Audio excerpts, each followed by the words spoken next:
I'm Callum Braidwood-Smith, and this is the History and Politics, Pocklington History and Politics podcast. And this week, I'm joined by Mr. Hall, our resident Irish history expert. Hello, Mr. Hall. Good day. I'm joined by Mr. Hughes, who, hello, everyone. As you can see, there's no words, and making a triumphant return after a fantastic debut performance, Mrs. Hughes. Good afternoon. How are we doing? Hello. So, Very well, very well. Remember, everybody, like and subscribe, like and subscribe. Too early. No, you've got to do it several times. I was watching. Like and subscribe. I was watching something.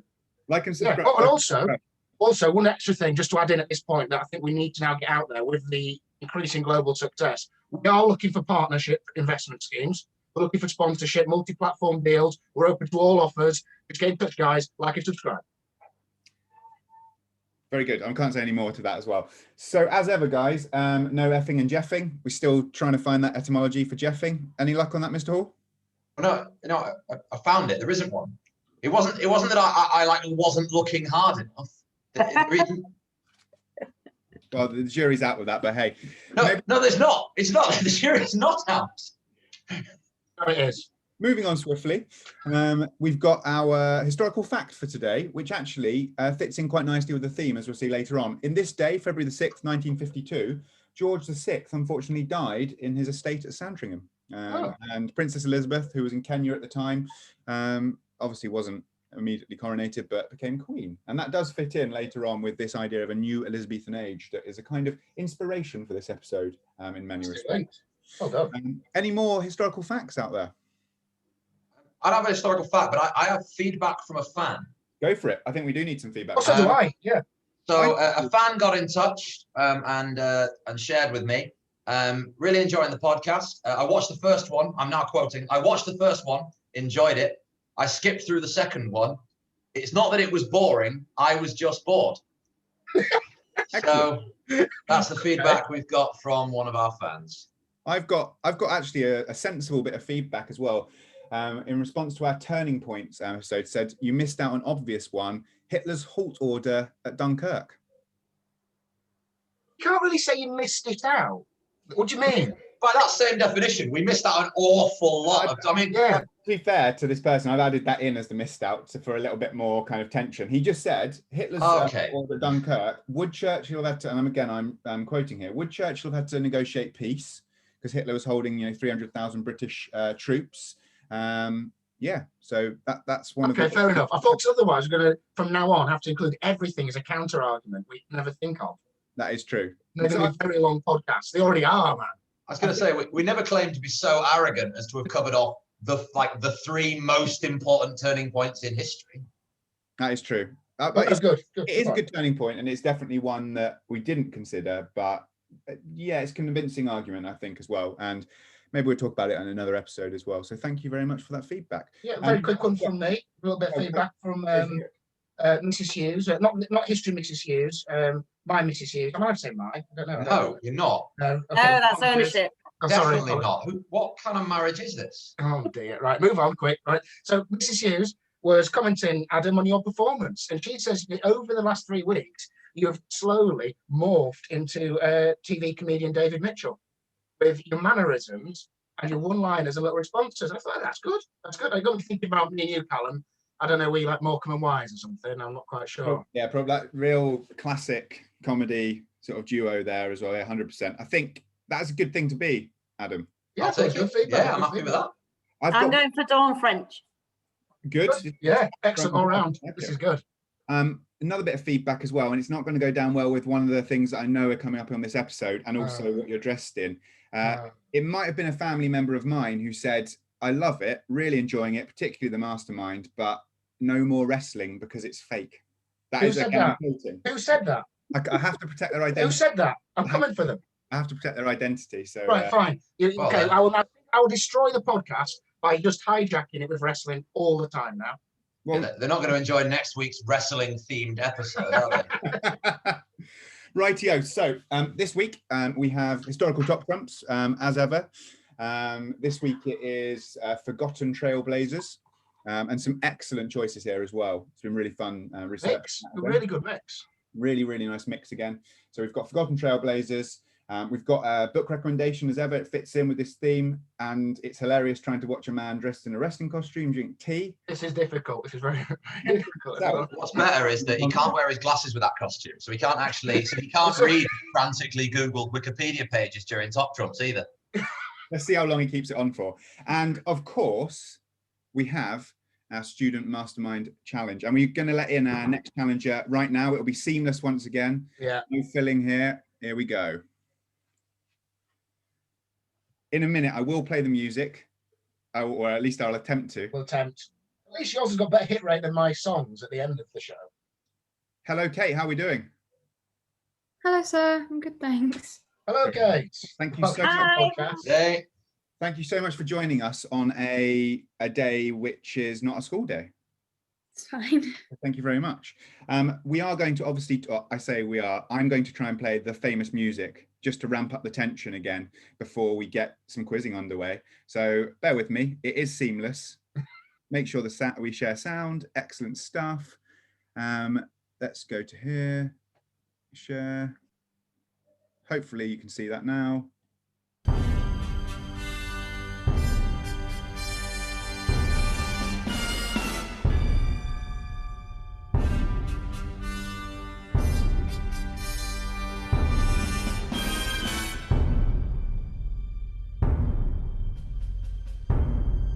I assume that played. I think that's the best it's ever played. Best yet. Yeah, clear as we've had. Yes, I'm so happy about that. So just an overview of our version of Mastermind. There's 10 specialist subject history-based questions, and then 10 general knowledge history questions as well, to find out who is our Pocklington sixth form champion. Had 3 challenges so far, and you're next up. So without further ado, name? Kate Newbold, Occupation? student, And your chosen specialist subject? Freud. And we have our esteemed quizmaster once again, Mr. Hall. So 10 questions on Sigmund Freud. Over to you. So, question 1. Freud was born in Freiburg, Moravia in 1856. In what modern day country is this? Vienna. Oh, sorry, Austria. I'm just getting confused. Incorrect. It's the Czech Republic. Oh, Question 2. In 1900, Freud published the work he's probably best known for. What's it called? interpretation of dreams. Correct. Question 3. Freud developed a tripartite model of the structure of the mind with 3 structural elements called id, ego, and superego. In which part did he believe the conscience was? Ego. Incorrect. It's the superego. Question 4. From 1885 to 1886, Freud spent much time in Paris, where he became deeply impressed by the work of French neurologist Jean Charcot. What method was he using to treat so-called hysteria and other abnormal mental conditions? Hypnosis. Correct. Question 5. The case of Anna O was a turning point in Freud's career, going on to influence his psychoanalytic theories and treatments. What was Anna O's real name? Bertha Poppenheim. Correct. Question 6. Freud assumed the id operated at an unconscious level and was the instinctive part of the human personality made up of 2 biological drives. After which ancient Greek gods did he name these instincts or drives? Eros and Thanatos. Correct. Question 7. In his works, Freud noted a number of defense mechanisms or psychological strategies that are unconsciously used to protect a person from the anxiety caused by unacceptable thoughts or feelings. What is the mechanism called where an individual moves back in psychological time when faced with stress? Regression. Correct. Question 8. One of the big criticisms of Freud's theories are that they are unfalsifiable. What does this mean? It cannot be proven. Correct. Question 9. Freud commented that, in general, people interpret what, just as I do, even if they do not support my ideas. The unconscious. Incorrect. It's slips of the tongue. People interpret slips of the tongue just as he does, even if they don't support his ideas. Question 10. Freud was an avid collector of antiquities, and his ashes are sealed in a 4th century BC ancient Greek bell crater that he apparently loved. What god of wine, revelry, and ritual madness is painted on it? Dionysus. Correct. Oh, that was a very strong round there, Kate. Well done, Funky Kate. round there, Kate. Well done. Absolutely brilliant. That was a 7 out of 10. No passes as well, which is brilliant. How come Freud? What's the interest there? Just because I want to do psychology, and he's obviously a really big name in psychology, so it's very important to understand. Definitely, 100%. It's been, again, it was, I think I said to you the other day, but it's really interesting to research him a bit further for those questions, because I don't think he's just had an impact on psychology. I know from a history perspective, when I studied ancient history, we had to look at kind of Freudian interpretations of the past and how his ideas have been applied. I'm sure, Mr. Hall, I'm sure you did that as well with ancient history related things. No, I didn't. Rightio. Moving on. No further questions. All right, David Mitchell. So, we now have 10 general knowledge history questions. They have been a stumbling block for many a student so far. So without further ado, 10 general knowledge history questions. Take it away, Mr. Hall. Question 1. In 1618, the infamous defenestration of Prague triggered the outbreak of the 30 Years' War, considered by some to be the worst war in European history, presumably some that haven't studied the Second World War. What does defenestration mean? Pass. It means to throw someone out of a window. It must have been happening a lot for them to create a whole word for it. Wow. Question 2. What was the name of the director of probably the most famous Nazi propaganda film, Triumph of the Will? Goebbels. Incorrect. It's Leni Riefenstahl. Question 3. Who was the last Tudor monarch? Elizabeth first. Correct. Question 4.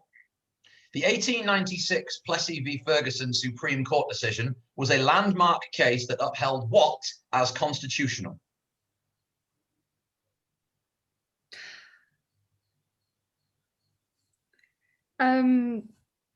Right to bear arms. Incorrect. Racial segregation. Question 5. Who appears on the Once You poster encouraging people from Britain and its empire to sign up for the First World War? Lord Kitchener.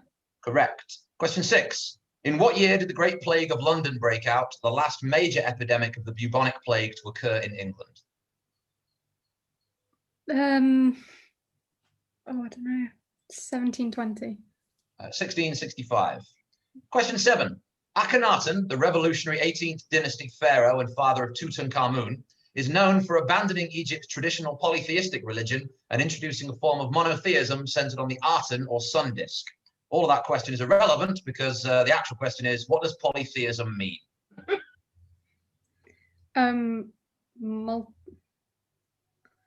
Multiple gods. I think we can give you that. Yeah. Question 8. In which prison did Nelson Mandela spend most of his sentence following his trial? Why do I know this? You need to say it out loud then. Yeah. Pass. I can't remember. Robben Island. Question 9. Ed Sheeran's song Castle on the Hill was supposedly inspired by which Suffolk castle? Pass. Framlingham. And question 10. In June 1950, with the support of China and the Soviet Union, which country launched an attack across the 38th parallel? Korea. No. Oh, God. I'm being really stupid and I can't remember. Pass. Okay, then. I don't think we would have accepted Korea with it not being a country. The answer is North Korea. Yeah, I can't remember which one. I didn't want to sound too. So close, so close. So that gives you, Kate, after 2 rounds, Competitive. the 9 points, I think. So that gives you 9 points, which is very, very competitive. Yeah. I think that point puts you currently, if I just look back over our competitors so far, I think that puts you in joint second place. Okay. Joint second place because you have 4 passes as well. So well done. Joint Hey, second. well done, Kate. Congratulations. Some good knowledge there as well. I feel like you were close on a number of the general knowledge history questions as well, that it just wasn't quite there at the right time as well. But great answer on polytheism and fantastic performance on Freud as well. So thank you for joining us today and have a lovely weekend. Thank you, sir. Thanks, Kate. Superb Bye-bye. stuff. Well done. Brilliant stuff there. Fantastic stuff. Interesting fact, Amun-Ra, who is Akhenaten, known as, apparently it's where we get our word amen from. It used to be Amun at the end of prayers, and it sort of translated and eventually carried on, kept into Christianity. That is genuinely really interesting. Nice fact, like it. Akhenaten is a fascinating character, like absolutely fascinating as well, and the iconography of him and his family as well is very interesting. I know there is some talk, maybe he had Marfan syndrome because of the elongated skulls that they found on the mummies and the iconography as well, or whether it was aliens. Brilliant. Aliens. This is what we have to deal with every day. How they built the pyramids. Fascinating. And of course, Tutankhamun's dad as well, who was originally called Tutankhaten and changed his name under the auspices of other people. Anyway, I digress. So this week for our historical top trumps, we have Forgotten Trailblazers. And as I said, it was inspired by watching Andrew Marr's new series on the new Elizabethans, or the Elizabethan age, the age that started in 1952 with the death of King George VI. And there is a lot of people on that series and in the book as well, who are or would be considered forgotten trailblazers, people I'd never heard of. For example, and this is terrible because I can't remember his name now, but the British chap who invented the hovercraft as well, like incredible, like ingenuity, all sorts. Definitely recommend the series. And it got us thinking about this idea of other forgotten trailblazers from world history. And yeah, I think like Mr. Hughes said earlier on, we've got a good mix here. So without further ado, I'm going to start, I think, with Mrs. Hughes's choice, which is Mary Wollstonecraft. If you'd like to take it away. Okay, I chose Mary partly because as I was reading about her, I see a lot of similarities in myself with her, and she's less of a forgotten trailblazer now, but it's only recently that she has really come to the fore, and there's a new statue, so a lot of more people are aware of who she was and her story. So I'll start with trying to summarize her life, really, which is very difficult. Try and include some of the things she said as well. And then maybe we can discuss why she is partly forgotten, but maybe why she's more misrepresented, possibly, rather than forgotten as such. So she hides behind lots of other very famous characters and very famous events, I suppose. But she was very forward-thinking, certainly, and thinking and saying out loud and writing. She was a writer, I suppose, more than a historical trailblazer. She was, in the lines of Blake and Wordsworth. She was a writer, and that's how she made her name. So one of her first quotes was, "Virtue can only flourish among equals." And this is where she really geared most of her writing, this idea of equality. She didn't want women to be seen as greater than men. She just wanted women to have the ability to be acknowledged as being equal. Many people call her the mother of feminism. I think that's quite a strong label to give her, because I think that is, again, our light shining upon the past and giving it a different twist to maybe she would have seen it. So anyway, I'll go back to her life. She was known more for her scandalous behaviour than she was for her writing necessarily, and that's how she became known. Started off quite low, I suppose. She didn't have the wealth that Florence Nightingale had. She didn't have the kudos or the royalty. She was just a very simple woman, rather errant father, spent all her inheritance. So she was forced to make her own way in the world, which was very, very difficult. And the main thing that you could do is become a governess or become a lady's companion. She did both of these. Started off as a lady's companion, didn't get on very well with her boss. I totally related that, being a companion myself, sort of, governess in Cyprus. So I know how she felt. And you think that being a feminist, you would get on with all the other women in your life, but actually she didn't. Her best friendships were with men, which tells you a little bit about herself, her in essence. So she came back, met two of her closest friends, I suppose, after that first sojourn out into the world. Jane Arden, who's from Beverley, so close by, and a woman called Frances Blood. They were both very, very forward-thinking, sat and talked a lot together about the world and their place within it, and decided to set up a school together, believing that, I suppose, the key element of everything is education. Very much like the person I talked about last week, Lord Cooper, his key was education. If you teach people people will know and things will change. And she said that to strengthen the female mind by enlarging it, and there will be an end to blind obedience. She wanted women to be able to step out of the role she felt that society forced them into. This idea of you had to be beautiful and you had to be accomplished, and you had to, serve your husband in the best way possible by looking good and being able to sing and write poetry. And she wanted to break away from that, and she wanted women to be able to be equal intellectually, to be able to discuss, to be able to make decisions themselves. Blood got married, moved to Portugal, and then sadly died. So the school was disbanded, and again she found herself at a bit of a loss, and became a governess in Ireland. That also failed, and she found herself back in London, where she decided that so far her life hadn't taken quite the path it should have done, and she was going to become a writer. She began as a translator, learnt French and German very rapidly, and began translating books, and then constantly frustrated by the educational opportunities that she had been offered. She was obviously very bright, the fact that she was able to learn and able to absorb French and German, translate all of these books, started writing herself.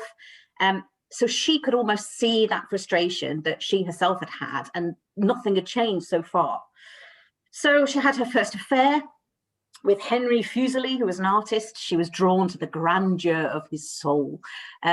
They started their great affair. They even got to the point where the affair had fizzled out, but they were still great friends, and they actually suggested to his wife that they cohabit as a threesome. As you can imagine, his wife wasn't particularly pleased about that, and so that failed as an idea, but it certainly very forward thinking, and I like that. So like many people of this era, she found herself wishing to travel and going to France. She was one of the enlightened, and she, along with many other people we've heard about, Jefferson, Wordsworth, Blake, all rushed to France at the very beginning of the revolution, caught up in the fervor of change. This is the beginning of the rights of man. This is the beginning of the change for the poor rising up through the ranks and being able to make these massive changes. And she was caught up in that as well. She saw it in a very different way, partly because of her circumstance, but I think because in spite of all these changes, she still was very frustrated, because although the rights of man made such a difference, Thomas Jefferson running back with all these ideas, Wordsworth poetry, many different changes, she said there has been no difference. There are still no rights of women. And she was actually very deflated by the whole thing. She saw a change, a great change, but it didn't go far enough in her eyes. And this is when she began her writing, Vindication of the Rights of Man. And this is where it all begins, the idea that all men are equal, but yes, so are other people. How can we get the ball rolling?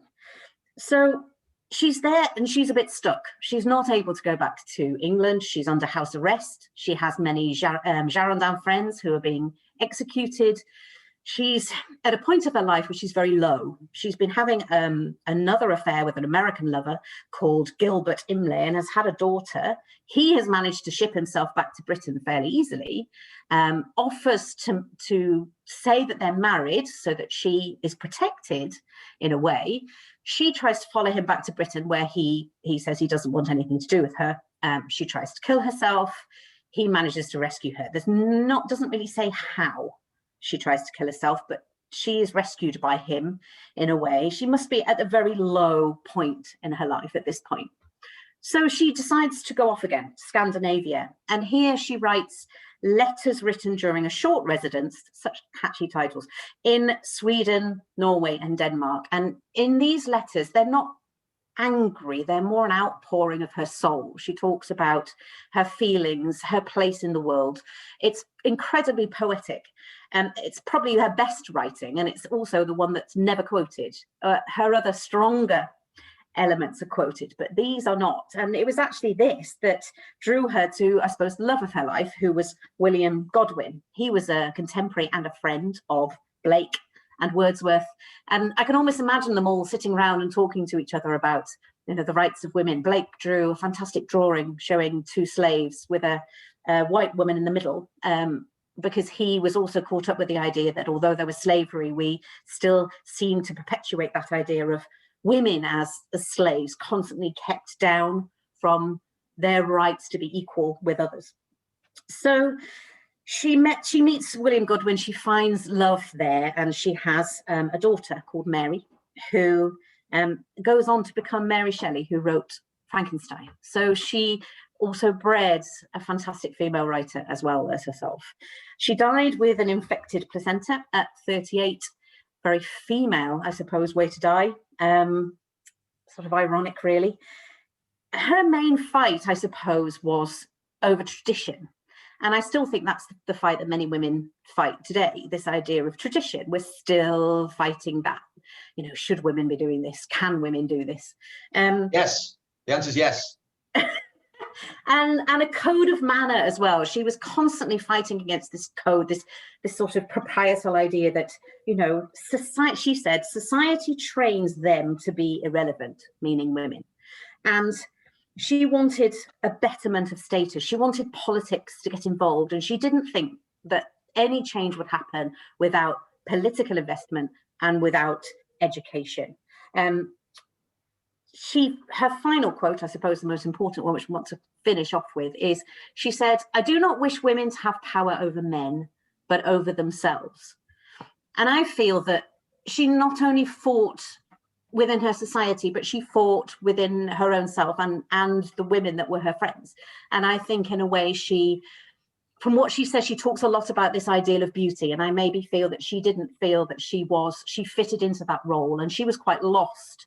And that's partly why I admire her so much, because sometimes I think in my various roles in my life, I felt a little bit lost as well. And I think we're constantly trying to find our place in the world. And I think she was trying to find her place in the world. But why is she forgotten? Well, she's less forgotten now, which is good. But many people, Virginia Woolf, many other writers, cite her as being key to their own ideas and their progression.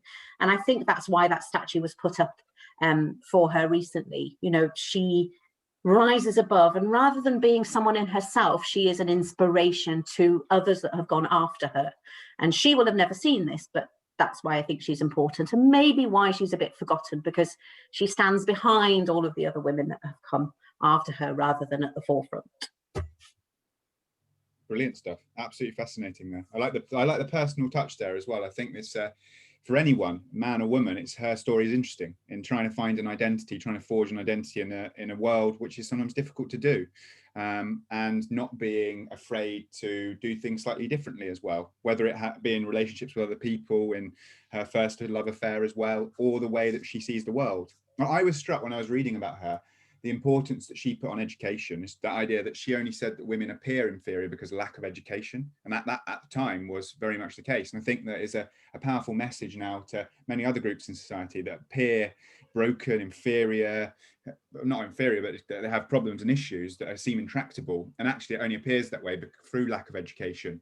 So that was really fascinating. I also found it fascinating reading about her when I just can't believe that she was in revolutionary France and the danger she was under. And obviously the relationship she had with Imlay in France as well, who I think was running goods into France on American ships because he was an ambassador, American ambassador, I think.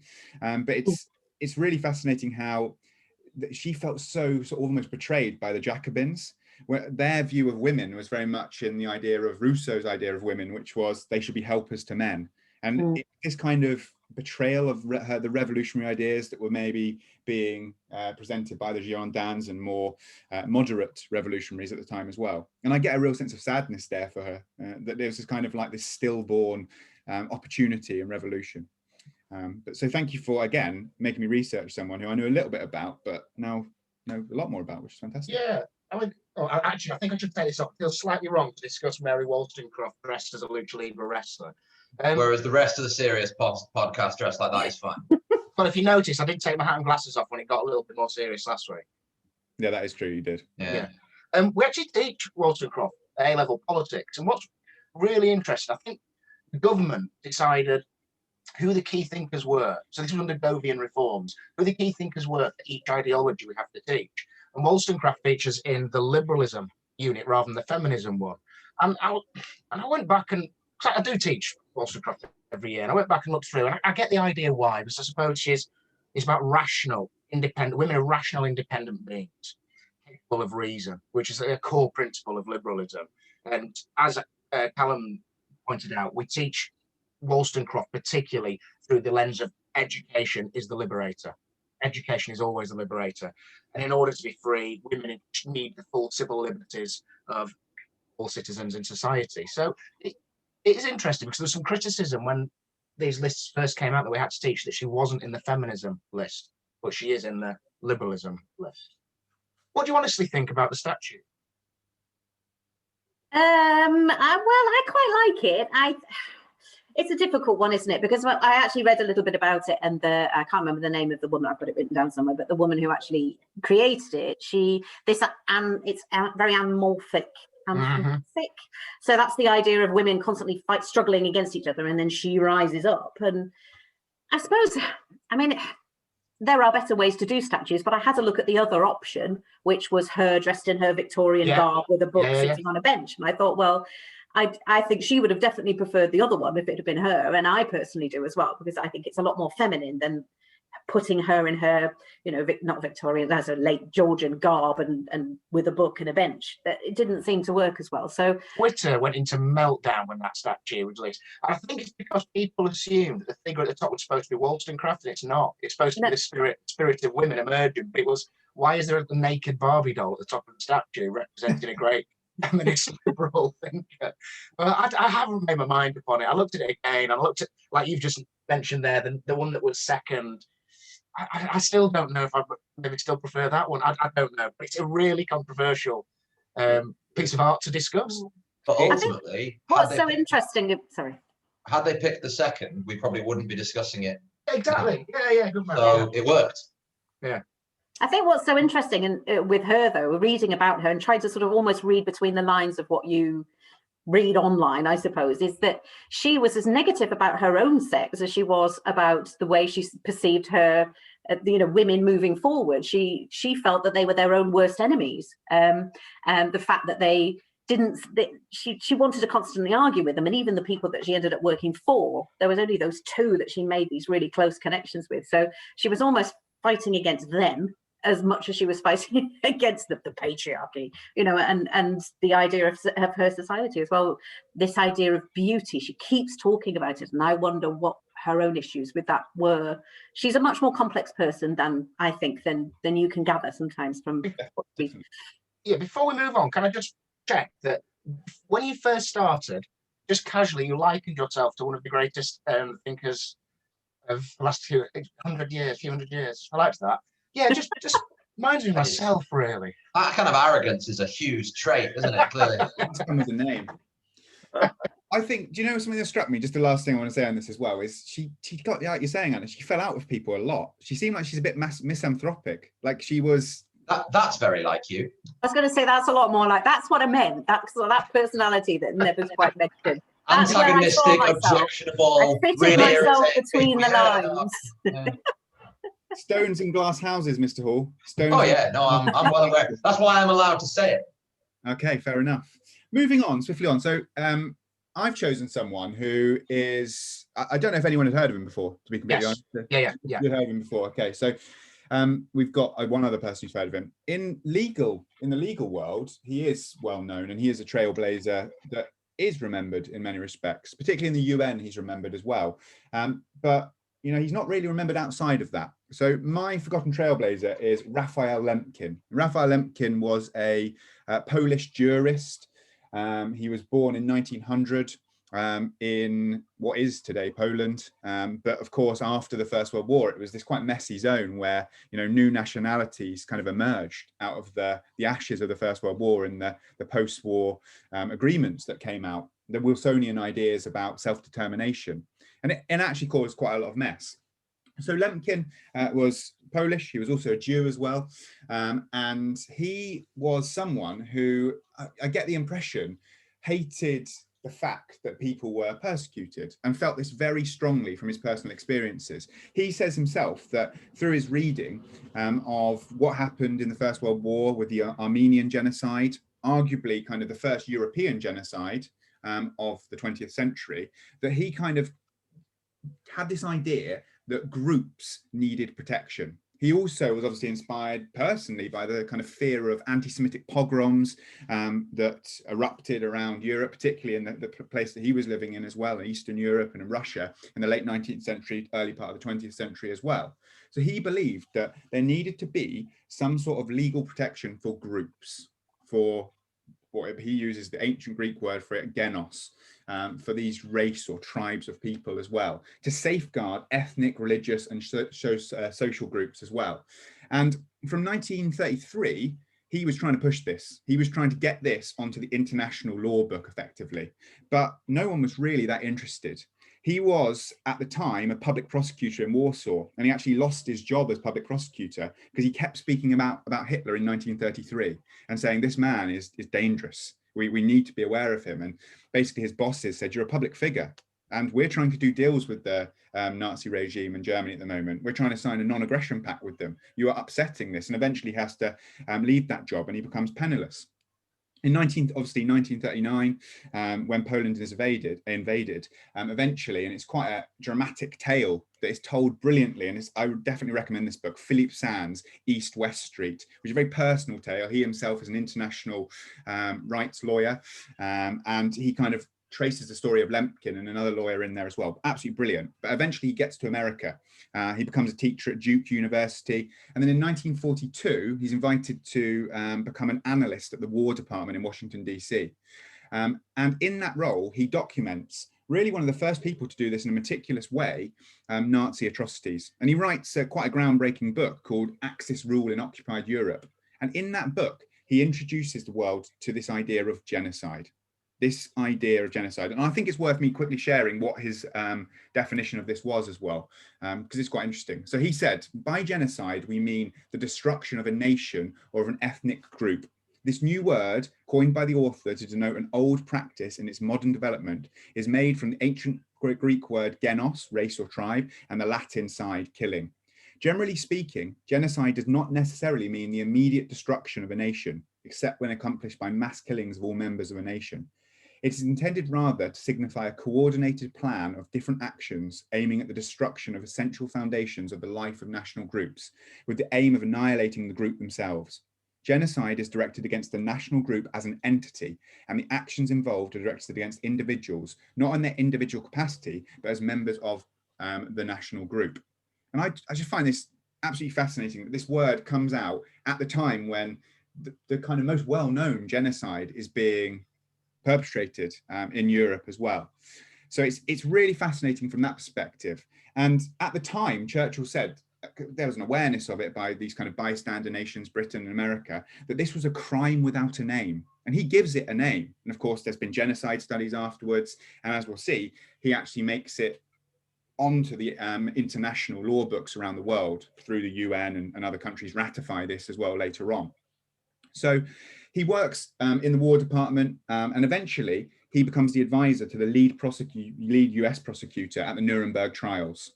And he tries desperately to get genocide into the indictments against the Nazi leadership. But technically, it's not a crime at this time. It doesn't exist as a thing on the law books. And therefore, when eventually this Nazi leadership is tried, and in later trials as well, they are not covered by this genocide crime because it doesn't exist. They're actually indicted for the slightly lesser crime of crimes against humanity. And crimes against humanity are crimes which are kind of perpetrated in war. And Lemkin saw basically that the Nuremberg trials were only partially successful. He's quite frustrated by this because he basically said that you've kind of managed to punish past Hitlers, but you're not thinking about future Hitlers. And this idea again that, it's punishable, it's obviously harsh punishments if you murder one person. What happens if you murder 1 million people? This was like no crime, there was no kind of crime for that. And he saw that as absolutely mad. So then he worked tirelessly to try and get genocide included as a crime internationally as well. And he tirelessly lobbied at the UN for it to be added into international law. And actually, he obviously managed to do this. In December of 1948, you have the UN Convention on the Prevention and Punishment of Genocide. And he didn't get it all his own way. So certain groups were not involved in that, but it comes into force in 1951 as a law. And he spends the rest of his life urging nations to basically get this legislation onto their own national law books as well. And he dies in 1959, completely broken and exhausted by his efforts. And there's a tragedy here as well. When he goes to America, when he goes to Nuremberg afterwards, and is this kind of legal advisor to the Nuremberg prosecutor, he finds out that 49 members of his family died in the Holocaust. So we're talking about his whole family obliterated. So you can see what is this personal, tireless mission to try and get this sorted out. And yeah, he's absolutely incredible, really. He didn't obviously live to see the use of this law in practice. The first conviction for genocide is actually really late. It's in September of 1998. It's a chap called Jean-Paul a.k.a, who was a mayor of a Rwandan town. And obviously during the Rwandan genocide, 1994, up to 800,000 people were killed, mainly Tutsis, but also Hutu and other groups as well. And finally, someone could be punished for this crime. What it doesn't take away from, though, is the complexity of this idea of genocide. And I think that's one of the reasons that it's not used so much in courts, because it's quite hard to pin down who the perpetrators are, because genocides are usually carried out by people who have got state sponsorship. They've got complex bureaucracies involved. And it kind of heightens this whole new idea of the death-bound killer and all this kind of stuff as well.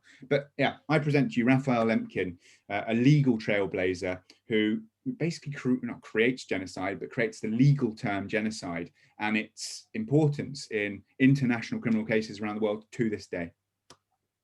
Well, yeah, thank you. I was just reading this morning about him, actually.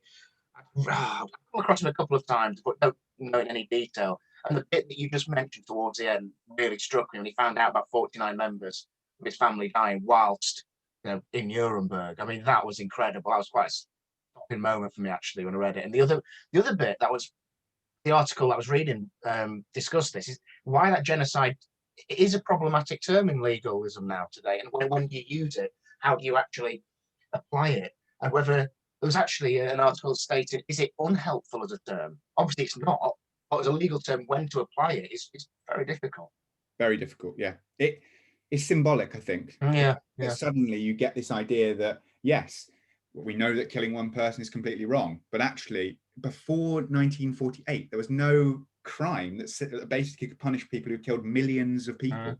And killing people just for not who they are or what they've done, but for belonging to a group, whether that's an ethnic group, a racial group, however you want to define. We know that race is a problematic term as well, a very, very problematic term, but however you want to define that. Yeah, deeply fascinating chap. And I genuinely recommend, it's one of the best books I read, I think it was a couple of years ago now, but East West Street by Philippe Sands. It is brilliant because there's a personal memoir in there because his family were caught up in this and in this legal story. And from what, it's a while since I read it, but basically the chap who came up with the term crimes against humanity lived very close to Lemkin, who came up with genocide. And it's this kind of, not battle between these two terms, but how these terms were going to be used to punish the Nazi leadership and in later legal kind of work as well. And he's produced another excellent book as well, Philippe Sands, called The Rat Line, which is about Nazi leaders who escaped after the war and their journeys and their family coming to terms with that as well. There's a brilliant podcast on that as well. So shout out to that podcast by Philippe Sands, The Rat Line. Yeah, I'll recommend a book, actually. I read quite a while ago called A Problem from Hell, America in the Age of Genocide by Samantha Power. That's a really good book. And it comes at the angle that American policymakers have consistently been reluctant to condemn mass atrocities like genocide and to actively involve themselves in military intervention. It's a great book. I remember the first part was on the Armenian genocide, and that really struck me. That's a good book, really good book. Brilliant stuff. I have to read that. Mr. Hughes, I think it's over to you now. Oh, is it? Yeah. Isn't it? Right. Some slightly different take here. Forgotten Trailblazer, and it didn't actually take me too long to come up with who I wanted to talk about today, because it covers a number of interests of mine, hence what I'm wearing. But it links to what I was discussing last week. And I'm going to give to you a guy called Sputnik Monroe. Now, Sputnik Monroe was born in December 1928. His name was actually Roscoe Monroe Merrick. He was born in Kansas to a single mother. He never knew his dad because his dad had died 1 month before his birth in a plane crash. So he entered the Navy at the age of 17, and after the end of the Second World War, he had assignments in Japan. After he left the military, he started to participate in carnival wrestling. So, small town, local wrestling show. Here's a bit of a link to last week. A trip to Mobile, Alabama, and a TV appearance that was scheduled for him while he was there began this really renowned wrestling tale that launched his name Sputnik Monroe and its notoriety. He was driving to Mobile, or sorry, he was on the way to Mobile after a long drive. He'd been driving from Washington State, which is a long drive. He picked up a black hitchhiker on the way. And this was 1957. At that point, his nickname in wrestling was Rock Monroe. He was heading towards a TV studio to cut a promo, which means to give a talk, to build up the fight for an organization called Gulf Coast Championship Wrestling, what I've never heard of.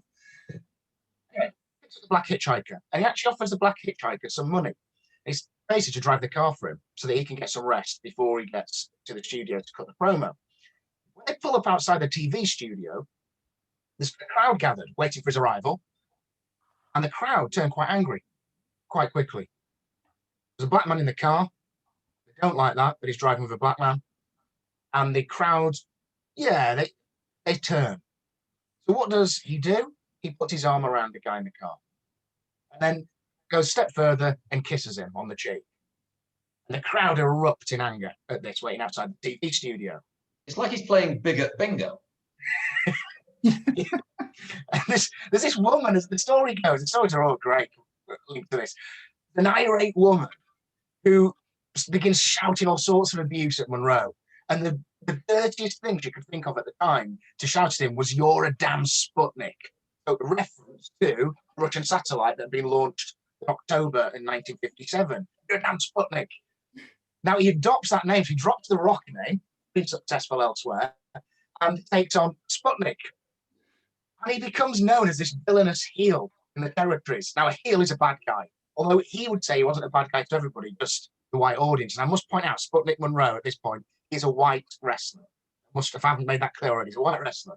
And his philosophy was, as a wrestler, it's what he would say to the crowds: win if you can, lose if you must, always cheat. And if they take you out, leave tearing down the ring. He talked about himself being a diamond ring and Cadillac man who claimed he had a hard time being modest when he was 235 pounds of twisted steel and sex appeal with a body that women love and men fear. Adam Hall. There you go, ladies and gentlemen. Now, Monroe, though, began to become very popular. This is an era where wrestling was done in the territory system. So America was divided up into dozens of territories. And he was beginning to become very popular in Memphis, Tennessee. And that was at a time where wrestling in Memphis, Tennessee wasn't actually very popular. But people started paying money because they hated him. They started paying money to come and boo him. Customers and money talks. Here's why I think he's a trailblazer. He later, and during this run in Memphis, became single-handedly responsible for desegregating wrestling in Memphis, in Tennessee, in the late 50s. He became an absolute icon to black wrestling fans.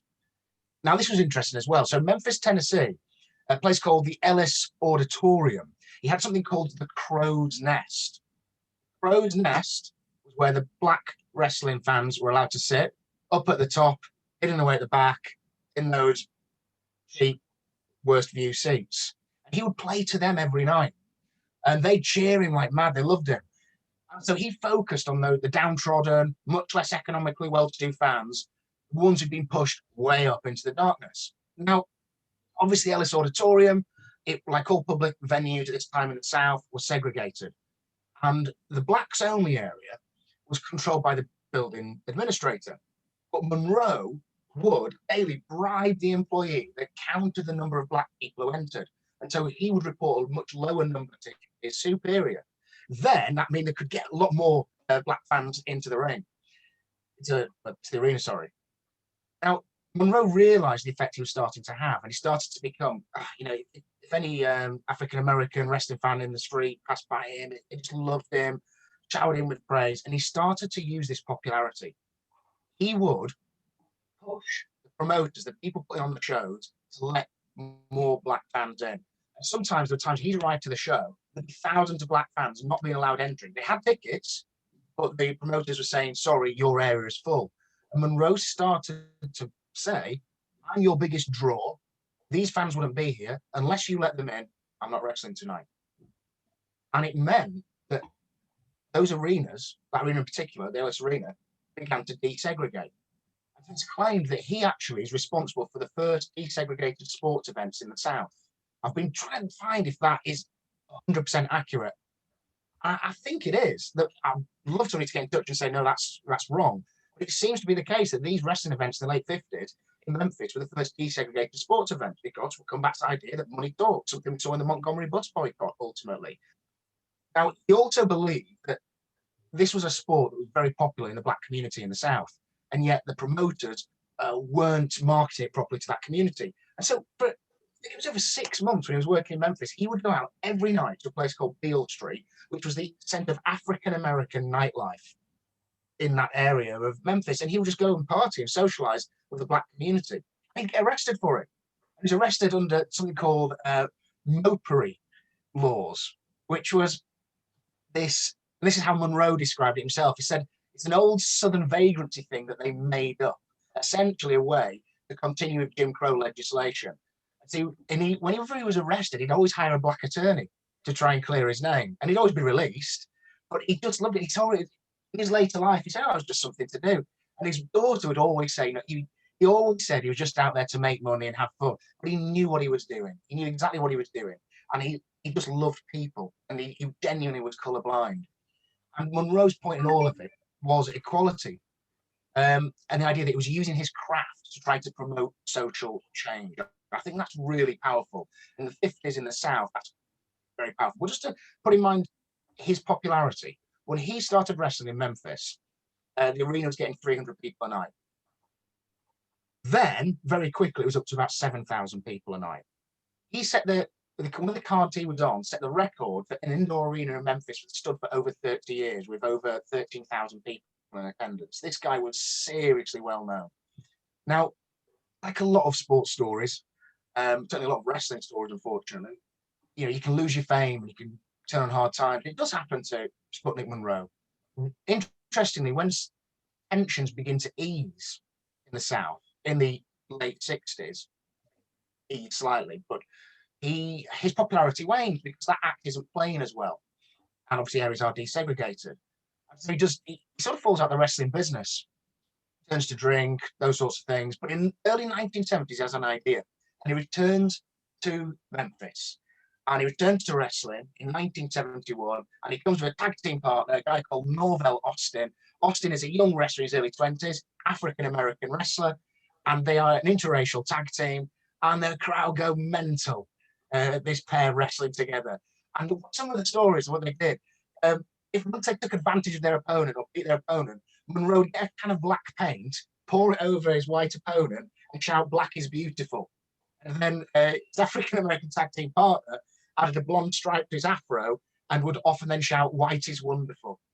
And it was a nice thing on the WWE. They do a Hall of Fame event every year. In 2018, after his death, posthumously, they inducted him to it.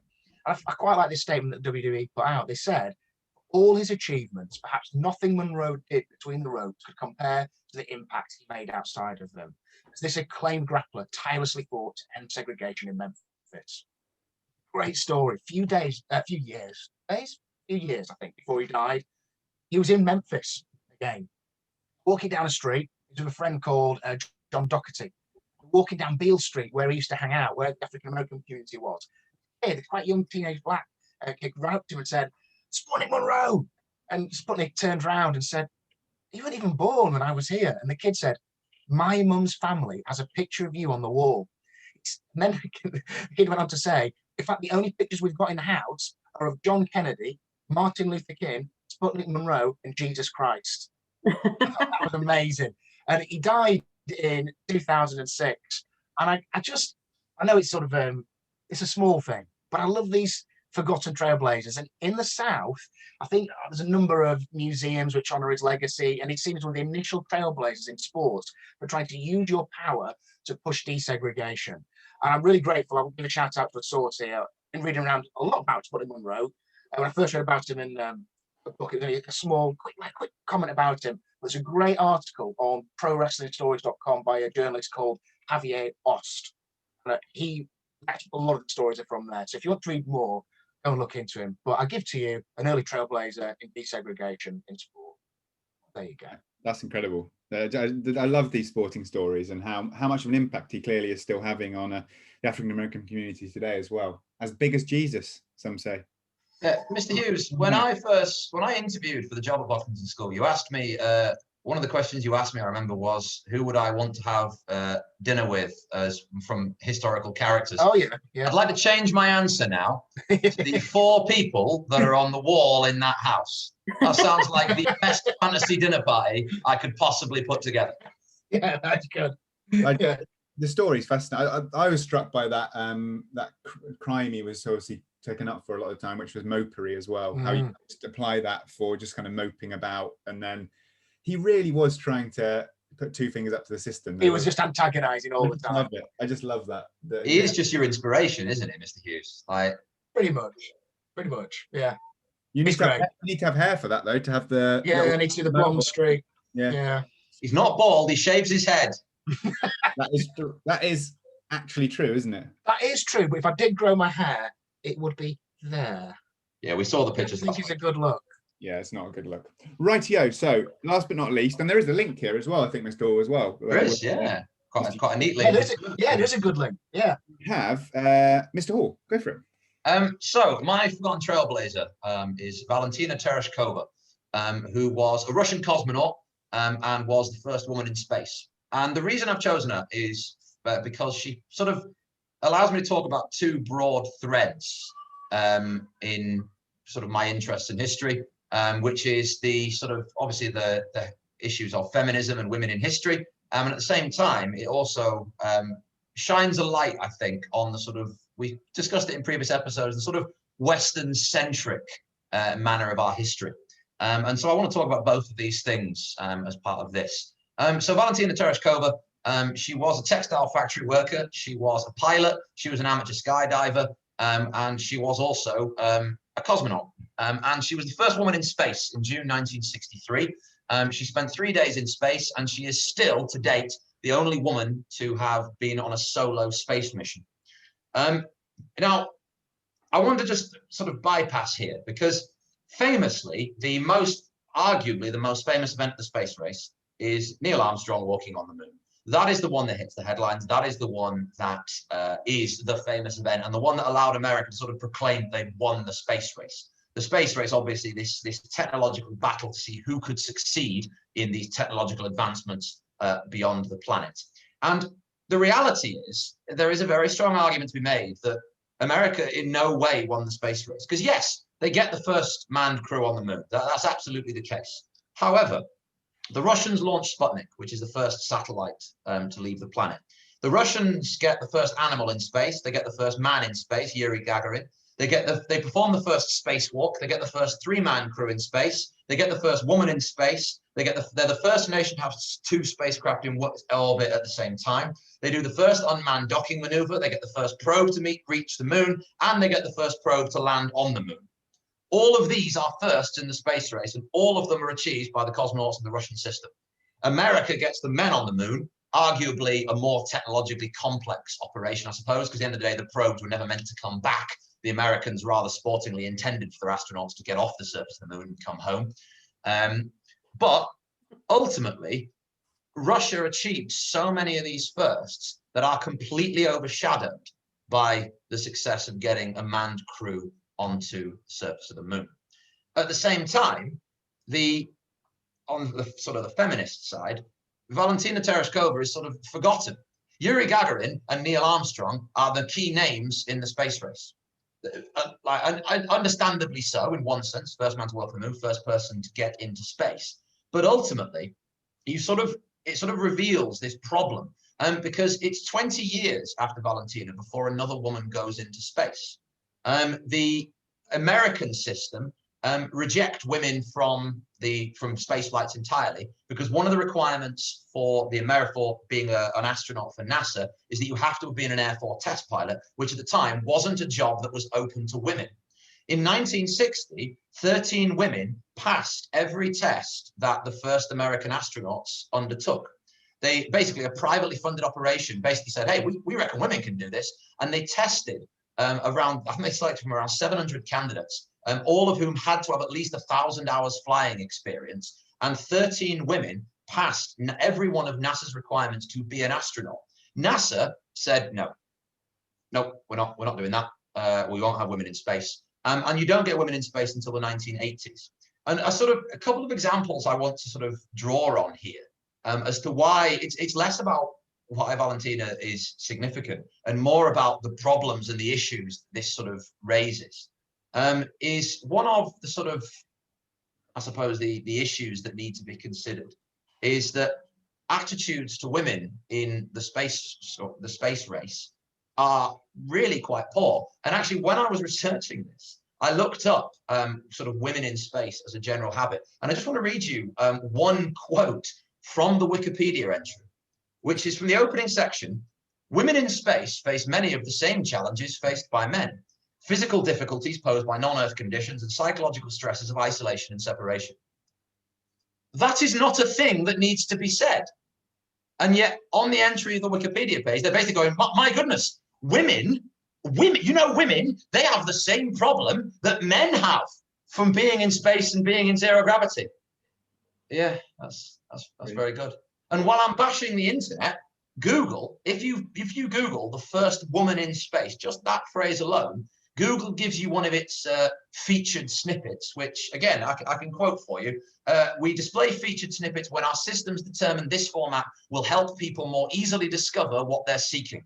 So it's Google's dreaded algorithm. If you Google the first woman in space, the top entry it gives you is Sally Ride, the first American astronaut in space in the 1980s. Valentina is second underneath, but Google has determined that if you are looking for the first woman in space, you therefore must be looking for Sally Ride, and so they give it to you as your suggested entry.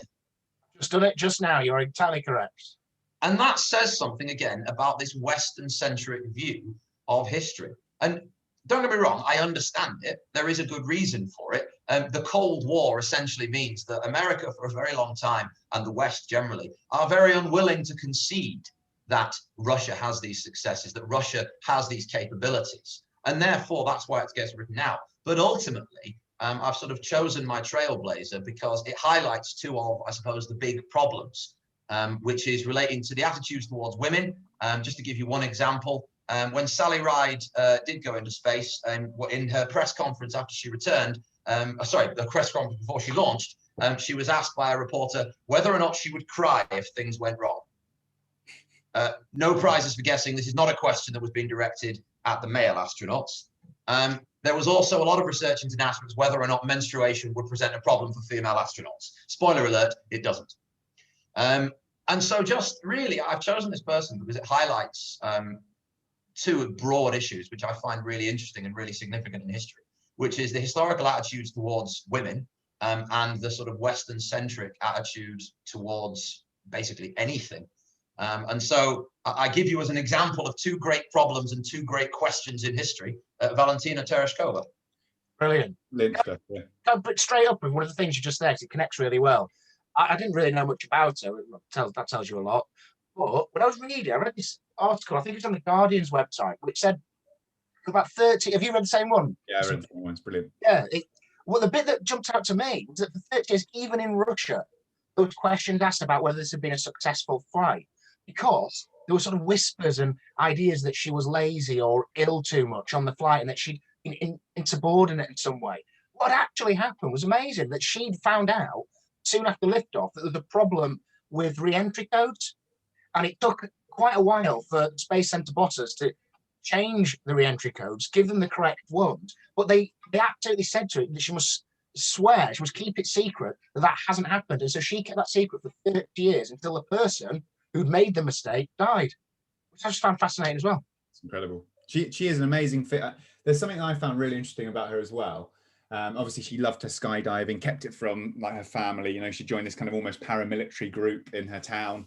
But when she goes to the launch, apparently there is this tradition for cosmonauts where, and it comes from Yuri Gagarin as well, where you're supposed to, he peed basically on the bus that took him there. And she actually urinated on that bus in the same way as well. So it's like equality, exactly. Not quite in the same way though, I imagine. I don't know what the logistics were, but she's absolutely an incredible figure as well. And actually, when you look at her now, and I think it was on that Guardian article, she's incredible. She looks amazing for her age. She's a political figure. And of course, she was kind of trotted out by the Soviet Union as a kind of ambassador as well. I think she won some sort of UN medal for peace as well. Yeah, she was really against war, wasn't she? Or that's what it was in the article saying. Yeah.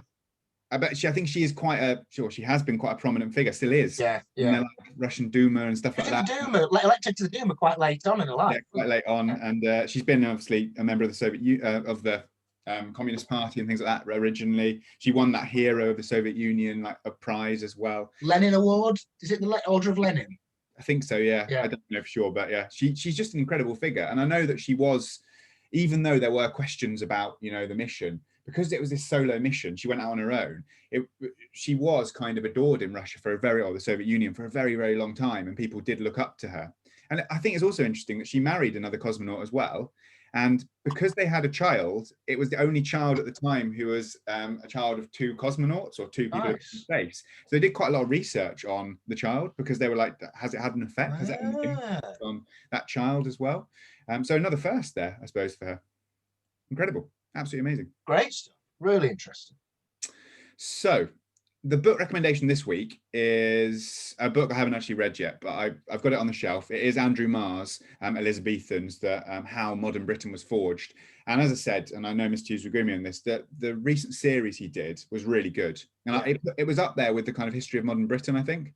Yeah, I mean, I love that. Andrew Marr does some great series. History of Modern Britain has always been my favourite, but it was really good, this new one. Really good. And there were in there a number of forgotten trailblazers, and those people who, yes, maybe not forgotten, like Roy Jenkins, for example, who is a fascinating figure, the architect in some ways of the permissive society.